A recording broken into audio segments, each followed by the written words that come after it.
Welcome back guys, this is Mansi Goswami from the Bioscience Arena. In today's video I am going to explain about chromosomal abbreviation जिसमें कि हम inversion के बारे में discuss करेंगे. So chromosomal abbreviation पे मैं previous कुछ और वीडियोस बना चुकी हूँ जिसमें कि डिलीशन, डुप्लीकेशन और मैंने एक्सप्लेन किया एनिप्लॉइडी, पॉलीप्लॉइडी, ये सभी मैं नोट्स के साथ अच्छे से एक्सप्लेन कर चुकी हूँ. तो अगर आपको इन टॉपिक्स के बारे में जानना हो तो उस वीडियो की लिंक आपको मेरे डिस्क्रिप्शन बॉक्स में मिल जाएगी, आप वहां पर जाकर चेकआउट कर सकते हैं. तो आज की वीडियो में हम इन्वर्जन के बारे में डिस्कस करेंगे. What is inversion. उससे पहले अगर आपने मेरा चैनल अब तक सब्सक्राइब नहीं किया तो प्लीज मेरा चैनल सब्सक्राइब करें ताकि आपको ऐसी ही और बायोटेक्नोलॉजी, माइक्रोबायोलॉजी, जेनेटिक्स से रिलेटेड टॉपिक्स मिलते रहे नोट्स के साथ. तो सबसे पहले इन्वर्जन बेसिकली होता क्या है. नाम से जैसे अगर आपको पता चल रहा होगा, इन्वर्जन, इन्वर्ट हो जाना. कोई भी चीज, कोई भी हमारा सेगमेंट होता है क्रोमोसोम में, वो टूट के 180 डिग्री पर रिवॉल्व करे एंड देन वो इन्वर्ट हो जाए, दोबारा से रिजॉइन हो जाए, that will be known as inversion. तो इसका डेफिनेशन भी ये कहता है, सेगमेंट ऑफ क्रोमोसोम, क्रोमोसोम का वो सेगमेंट जो कि टर्न अराउंड, पूरा टर्न अराउंड हो जाए 180 डिग्री पे एंड देन वो दोबारा से रिजॉइन हो जाए, it will be known as क्या, इन्वर्जन. इन्वर्जन में क्या होता है, जैसे कि हमने डिलीशन और डुप्लीकेशन में देखा कि डिलीशन में क्या होगा, या कुछ सेगमेंट हमारा लॉस हो जाता है. डुप्लीकेशन में हमने क्या देखा कि डुप्लीकेट हो जाता है, कोई सेगमेंट है उस वो दो बन जाते हैं. तो इसमें क्या होता है कि जेनेटिक इंफॉर्मेशन गेन भी हो जाती है, डुप्लीकेशन में एक्स्ट्रा आ जाती है. और हम बात करें डिलीशन में तो जो सेगमेंट गायब हो गया तो उसके जेनेटिक इंफॉर्मेशन गायब हो जाती है. तो गेन और लॉस लगा रहता है डुप्लीकेशन और डिलीशन में. लेकिन हम अगर इन्वर्जन की बात करें तो इन्वर्जन में हमारा कोई सेगमेंट एक्स्ट्रा नहीं आ रहा है, ना ही हमारा क्रोमोसोम का कोई भी सेगमेंट जा रहा है. तो जिसकी वजह से क्या होता है, हमारा कोई भी जेनेटिक इंफॉर्मेशन लॉस नहीं होता है. देन हम बात करें जो इन्वर्टेड सेगमेंट होता है, जरूरी नहीं है वो छोटा ही हो या बड़ा हो. जो इन्वर्टेड सेगमेंट है वो हमारा स्मॉल भी हो सकता है साइज में, या हम बोले बड़ा भी हो सकता है साइज में. अब नेक्स्ट हम बात इन्वर्जन के टाइप्स के बारे में. तो इन्वर्जन जो होते हैं मेजरली इनको डिवाइड किया गया है according to their centromeric position. तो कैसे, अब जैसे देखिए यहाँ पर हमारा ये क्रोमेटिड है एक, ये हमारा सेंट्रोमियर दिखाया गया है. अब इसमें ये सेगमेंट्स हैं, या हम बोले जीन एलील बोल सकते हैं, ये segment A B C D E F G H I J, यहाँ तक हमें दिखाया हुआ है. अब उसके बाद हम देखें कि जो सी डी ई और एफ है, जैसे इसमें दिखाया हुआ है, ये हमारा पूरा इन्वर्ट हो चुका है. तो क्या बन गया है, अब ये हमारा एफ ई डी सी बन चुका है. ठीक है, तो इसी को हम इन्वर्जन कहते हैं. फिर उसके बाद यहाँ से ये दो ब्रेक लगते हैं हमारे. दो ब्रेक कैसे, एक यहाँ से हमें कट करवाना पड़ेगा, एक कट हमें यहाँ से करवाना पड़ेगा. देन उसके बाद ये इन्वर्ट हो जाएगा और फिर से दोबारा से इनकी रीजॉइनिंग हो जाती है. तो अब इसका क्या सीक्वेंस हो गया, A B F E D C, ये हमारा इन्वर्ट हो चुका है, that will be known as inversion. I hope आपको इन्वर्जन पॉइंट क्लियर हो गया होगा. अब हम अपने पॉइंट्स पे आते हैं कि पैरासेंट्रिक और पेरिसेंट्रिक क्या होता है. तो paracentric are those types of inversion in which no involvement of centromere. Centromere का कोई इन्वॉल्वमेंट, कोई इसका साथ नहीं होता है. जैसे कि हमने इसमें देखा, इसमें जो हमारा सेंट्रोमियर है दिस वन, इसका कोई इन्वॉल्वमेंट नहीं है. जो यहाँ जहां था ये वहीं हमने इसको छेड़ा नहीं, तो ये हमारा बोला जाता है पैरासेंट्रिक इन्वर्जन. लेकिन अगर हम पेरिसेंट्रिक इन्वर्जन में देखें, इसमें हमने क्या डिलीट किया है, डी से, यानी कि डी ई एफ जी और एच, यानी कि एक कट हमने यहां लगाया और एक कट हमने लगाया यहां पर. तो क्या हुआ, यहाँ पर सेंट्रोमियर इन्वॉल्व हो रहा है. तो सेंट्रोमियर इन्वॉल्व होगा अगर हमारे इन्वर्जन में, that will be known as क्या, पेरीसेंट्रिक इन्वर्जन. आप इसको ऐसे याद रख सकते हो, पेरी इसमें आई आ रहा है, पेरी यानी कि इन, कोई भी चीज अंदर आ रही है तो उसको हम पेरिसेंट्रिक बोलते हैं. दूसरा तो हमें अपने आप याद हो ही जाएगा. तो सेंट्रोमियर इन आ रहा है, अंदर आ रहा है इन्वर्जन में, तो इसको हम पेरिसेंट्रिक बोलते हैं. अब उसके बाद क्या होगा, जिसकी वजह से हमारा सेंट्रोमियर का लोकेशन भी चेंज हो जाता है. यहाँ पर हमारा यहाँ था जी और एच के बीच में था, अब ये हमारा कहाँ आ गया है तो जी और एच के बीच में, लेकिन इसकी लोकेशन चेंज हो चुकी है. तो आई होप आपको ये पॉइंट क्लियर हो गया होगा, what is paracentric and what is pericentric. Next हम पॉइंट पर बढ़ते हैं।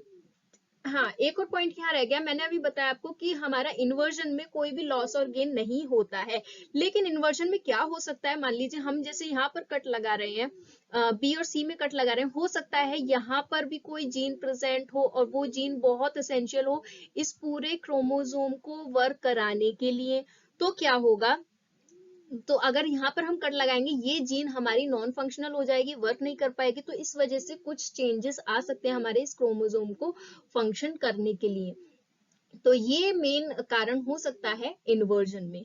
नेक्स्ट है माइटोसिस और मियोसिस, सेल डिवीजन होता है तो क्रोमोसोम फ्रेगमेंट्स अपने अलग अलग होते हैं, सेपरेशन होता है।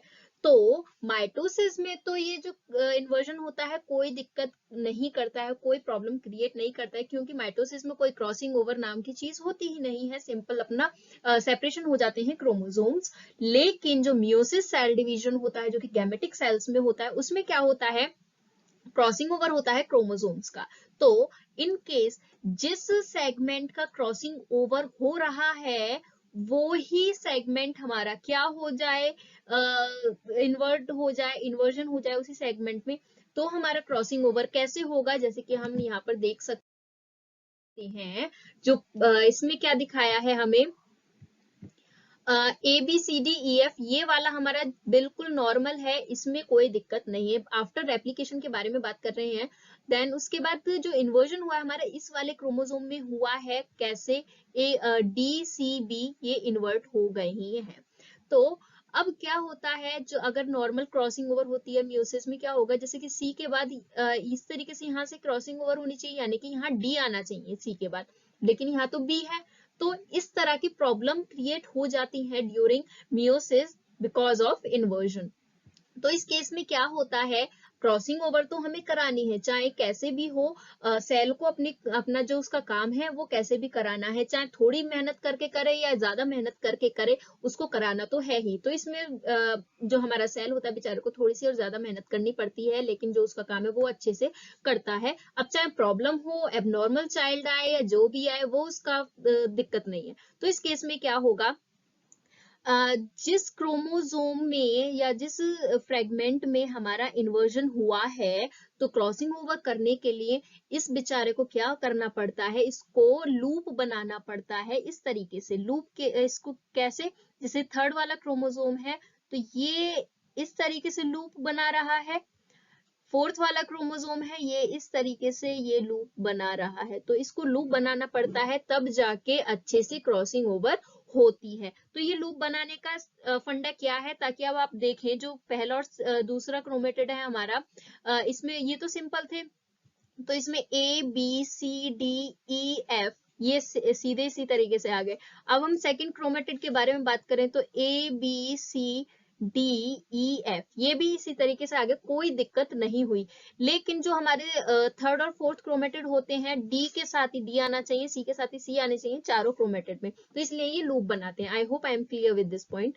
अब उसके बाद हम बात करें कि अच्छा इन्होंने तो लूप बना लिया, लेकिन ये जो नॉर्मल क्रोमोसोम थे इनको ऐसा बनने की क्या जरूरत थी, इनको ऐसा भारी भरकम स्ट्रक्चर देने की क्या जरूरत थी। तो अब जो क्रॉसिंग ओवर होगी वो इनके बेचारे सीधे कैसे होंगे, तो ये जो लूप बने इनकी वजह से इसमें इस तरीके से हमें एक हम्प देखने को मिलता है। तो आई होप आपको ये स्ट्रक्चर भी बिल्कुल क्लियर हो गया होगा, ये स्ट्रक्चर कैसे बनाया गया है। अब हम ये देखते हैं कि जो हमारा पैरासेंट्रिक इन्वर्जन है इसमें क्रॉसिंग ओवर किस तरीके से होता है। तो पैरासेंट्रिक से क्या मतलब, हमें समझ में आता है कि जो सेंट्रोमियर है वो इन्वॉल्व नहीं है क्रॉसिंग ओवर में, वो तो बेचारा बोलता है तुम्हें जैसे क्रॉसिंग ओवर या जो भी करना है करते रहो, मैं तो अपने शांत एकांत में बैठा हुआ हूँ, मुझे कोई टेंशन वाली बात है ही नहीं, ये बेचारा अपना अकेला एकांत में बैठा हुआ है। तो अब क्रॉसिंग ओवर होने के लिए क्या होता है, तो पहले हमें ये पता होना चाहिए कि किस क्रोमेटिड में हमारा क्रॉसिंग ओवर होता है। तो जो नॉर्मल कंडीशन होती है जिसमें क्रोमोसोम बिल्कुल भले चंगे होते हैं, तो उस केस में क्या होता है, सेकंड और थर्ड क्रोमेटिड की क्रॉसिंग ओवर होती है। लेकिन अब यहाँ पर क्योंकि इन्वर्जन हुआ है, सब कुछ उल्टा पुल्टा हुआ है, तो यहाँ पर भी उल्टा पुल्टा होगा।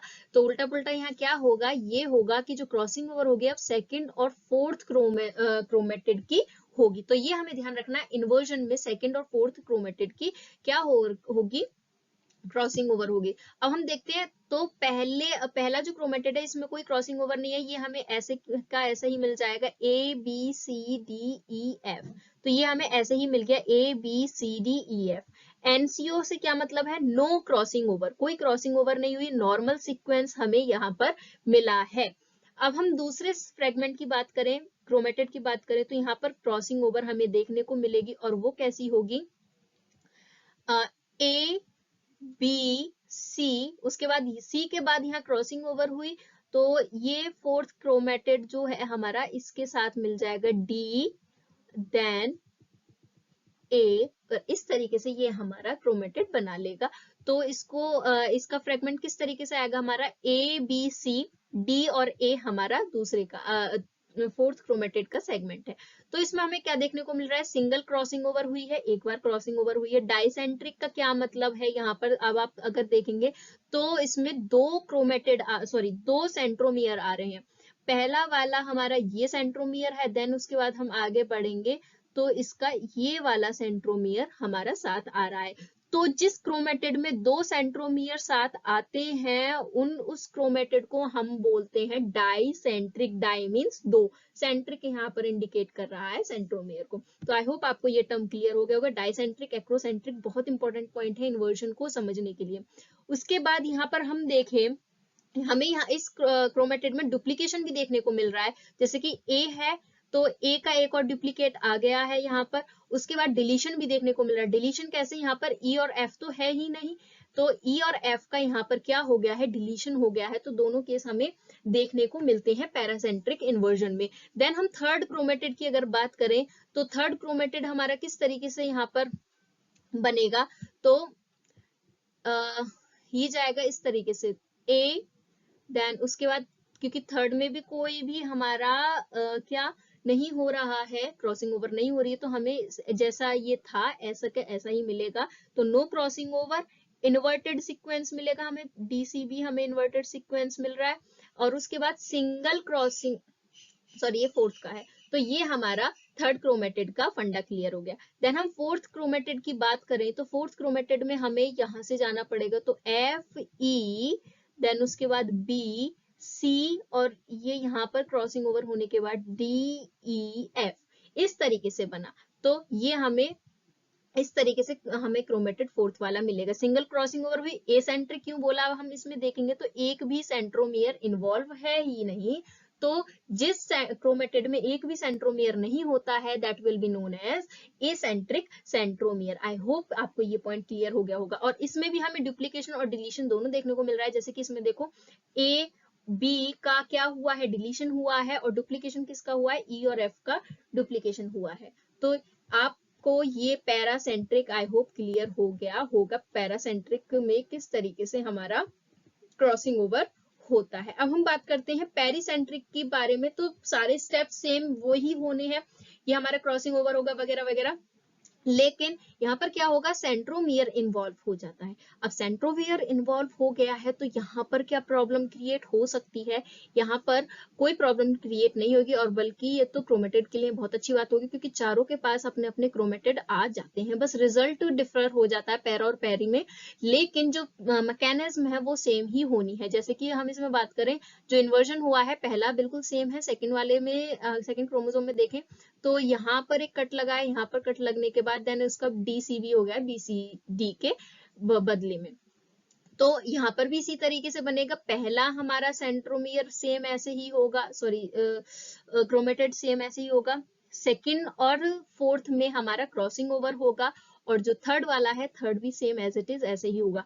हमेशा ये ध्यान रखना है कि ये स्ट्रक्चर ऐसे कैसे बना सकते हैं। तो सबसे पहले ध्यान रखना, जो फोर्थ आसान तरीका जैसे मैं बनाती हूँ उसी तरीके से आपको बता रही हूँ, ताकि आपको बनाने में कंफ्यूजन ना हो, क्योंकि बनाना जरूर आना चाहिए। तो जो सबसे पहले हम फोर्थ क्रोमेटिड को बनाएंगे। फोर्थ क्रोमेटिड यानी कि ये, और ये होता है बड़ा वाला, ये जो बड़ा वाला लूप बनाएगा वो फोर्थ क्रोमेटिड बनाएगा। देन उसके बाद हम थर्ड बनाए, थर्ड जो होगा ये छोटा होगा, यानी कि इसके अंदर से जाएगा इस तरीके से। उसके बाद फर्स्ट और सेकंड, पहला ऊपर दूसरा नीचे, ये हम बना सकते हैं। उसके बाद हम इनकी नेमिंग आसानी से कर सकते हैं, और ये ध्यान रखना है कि डी के साथ डी ही आएगा, सी के साथ ये चीज ध्यान रखनी है, तो आपका बिल्कुल परफेक्टली बन जाएगा।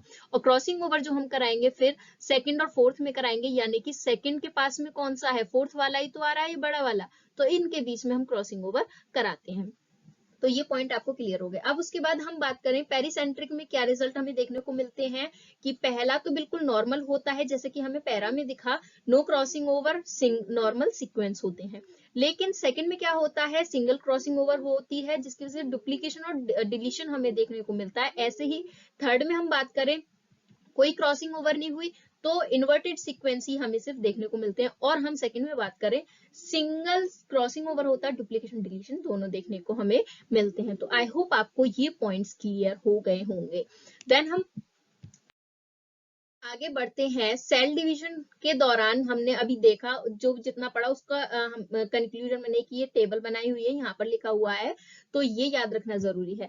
तो इसमें हमें क्या देखने को मिल रहा है कि पैरासेंट्रिक इन्वर्जन में हमें क्या देखने को मिले, दो हमें नॉर्मल क्रोमेटेड मिले, नॉर्मल से मतलब जिसमें कोई भी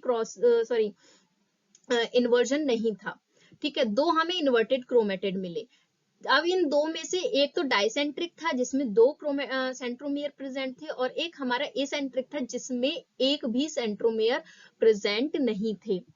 पैरासेंट्रिक में हमारा डाइसेंट्रिक ब्रिज भी बनता है, किसकी वजह से, डाइसेंट्रिक क्रोमेटिड की वजह से। अब हम पेरिसेंट्रिक में इन्वर्जन में बात करें, उसमें हमें एक नॉर्मल क्रोमेटिड देखने को मिला, एक हमें इन्वर्टेड क्रोमेटिड देखने को मिला, और डिलीशन डुप्लीकेशन भी हमें देखने को मिले। डिलीशन डुप्लीकेशन हमें दोनों में देखने को मिले। यहाँ पर ये बात ध्यान रखने वाली, पेरिसेंट्रिक में हमें कोई डाइसेंट्रिक और एक एक्रोसेंट्रिक हमें देखने को कुछ भी नहीं मिला। ये किसमें है, सिर्फ और सिर्फ पैरासेंट्रिक में है, जिसमें सेंट्रोमियर इन्वॉल्व है ही नहीं। तो आई होप आपको ये पॉइंट्स क्लियर हो गए होंगे। तो यहाँ खत्म होती है हमारी आज की वीडियो, एंड आई होप आपको वीडियो पसंद आई होगी। अगर वीडियो पसंद आई है तो चैनल को जरूर सब्सक्राइब करें, लाइक जरूर करें मेरी वीडियो, और इसी के साथ इस टॉपिक के आपको नोट्स चाहिए तो उस पीडीएफ की लिंक आपको मेरे डिस्क्रिप्शन बॉक्स में मिल जाएगी। हैंड रिटन नोट्स हैं, आपको काफी आसानी से समझ में आ जाएंगे। इसी के साथ आप मुझे इंस्टाग्राम पे फॉलो कर सकते हैं, द बायोसाइंस अरीना के नाम से मेरा चैनल है, वहां पर आप मुझे फॉलो कर सकते हैं।